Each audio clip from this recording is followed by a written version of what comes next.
Hello, good morning সবাইকে। কেমন আছো তোমরা? আমরা তো ভালো আছি। আমরা বাইরে সকাল সকাল বাইরে যাচ্ছি। আমাদের কিছু বাজার করতে হবে, তো একসাথে বেরোলাম দুজনই। আজকে বাজারে গিয়ে কিছু খাবার দাবার কিনতে হবে। ঘরে কিছু খাবার শেষ হয়ে গিয়েছে। সো আমরা মাঝে মধ্যে মাসের বাজার একবারে করে আনি। তো আমরা রওনা দিয়েছি। এটা হচ্ছে আমাদের শপিং মলের পথ। আমরা এখন যাচ্ছি শামস ক্লাবে। ওখান থেকে কিছু বাজার করব। আমিও ঠিক করেছি কিছু আমার জন্য সামারের জন্য কিছু পোশাক কিনবো। তো আমরা চলে আসছি। তো এই ফিটনেস সেন্টারের পাশেই শামস ক্লাব, তো ওখানে ঢুকবো। তবে দোকানে ঢুকে তো আমরা করতে পারি না, ভিডিও করতে পারি না। এখন বাজার করে বাসায় চলে আসছি। এই তো অনেক কিছু কিনলাম আজকে। ঘরের জন্য সংসারে অনেক কিছু লাগে,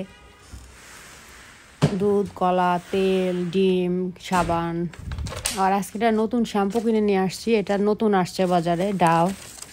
এই শ্যাম্পুটা ডাভ, আমি বডি ওয়াশ ইউজ করি, কিন্তু ডাভ সাবান ইউজ করি, কিন্তু শ্যাম্পু কখনো ইউজ করি নাই। তো এবার ফার্স্ট টাইম আমি শ্যাম্পুটা ইউজ করে দেখব।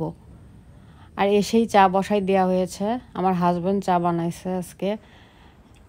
খুবই মজা হয়েছে।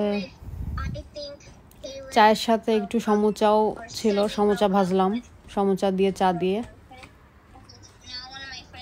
চা দিয়ে খেলাম আর কি।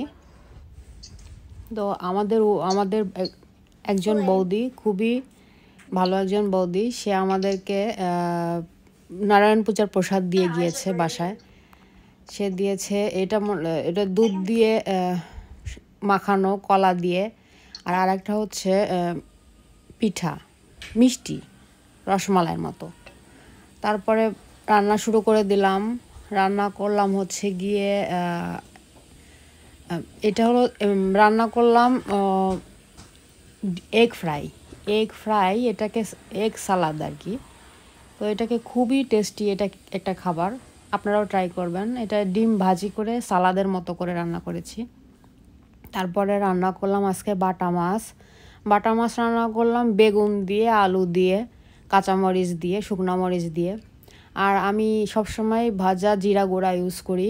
সো এটা সিম্পল রান্না। আমি পেঁয়াজ ছাড়া রান্না করেছি। তো বাটা মাছটা খুবই মজা হয়েছে। আর রান্না করলাম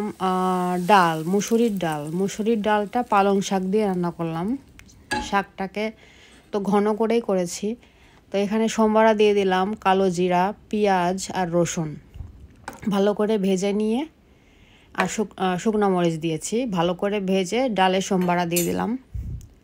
আরেকটা জিনিস রান্না করলাম, সেটা হচ্ছে করলা ভাজিটা ঠিক কীভাবে রান্না করছি, আমার গাছে পেঁয়াজের ফুল হয়েছিল, পেঁয়াজ থেকে অনেকগুলো পেঁয়াজের ফুল, আর পেঁয়াজ দিলাম বেশি করে, আর আলু কুচি কুচি করে কেটে, করলা দিয়ে, কালো জিরা দিয়ে, আর শুকনো মরিচের গুঁড়া দিয়ে রান্না করলাম। এই তো রান্না বান্না শেষ হয়ে গিয়েছে। টেবিলে নিয়ে আসছি খাবারগুলো, বাটা মাছ, ডাল আর করলা ভাজি। এটাই আজকে আমাদের খাবার। তো আমরা এখন খাওয়া দাওয়া শুরু করব। এটা হলো করলা ভাজিটা ভাত দিয়ে খেতে আমার খুব ভালো লাগে। আমার মতো কে কে করলা খেতে পছন্দ করো তোমরা আমার সাথে শেয়ার করতে পারো। এই তো রান্নাবান্না শেষ। এখন বাইরে আউটসাইডে দেখো কি সুন্দর, আজকে বাইরেটা অনেক সুন্দর। আমাদের এখানে সবসময় স্নো পড়ে, মনে হয় কোমর পর্যন্ত স্নো থাকে সারা উইন্টার। আমাদের উইন্টারটা এখন শেষ হয়ে গিয়েছে, এখন শুরু হয়েছে সামারটা যে কি সুন্দর, স্নো খুবই সুন্দর। এখানে আমার হাজব্যান্ডকে খেতে দিয়েছি, সে খাওয়া দাওয়া শুরু করেছে। আমিও বসে যাব খেতে, এখন ভীষণ হাংরি।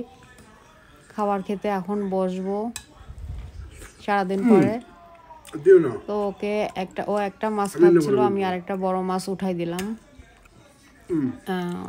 সাধারণত মাছটা আমি আর আমার হাজব্যান্ডই খায়, আমাদের বাসায় আর কেউ মাছ খায় না।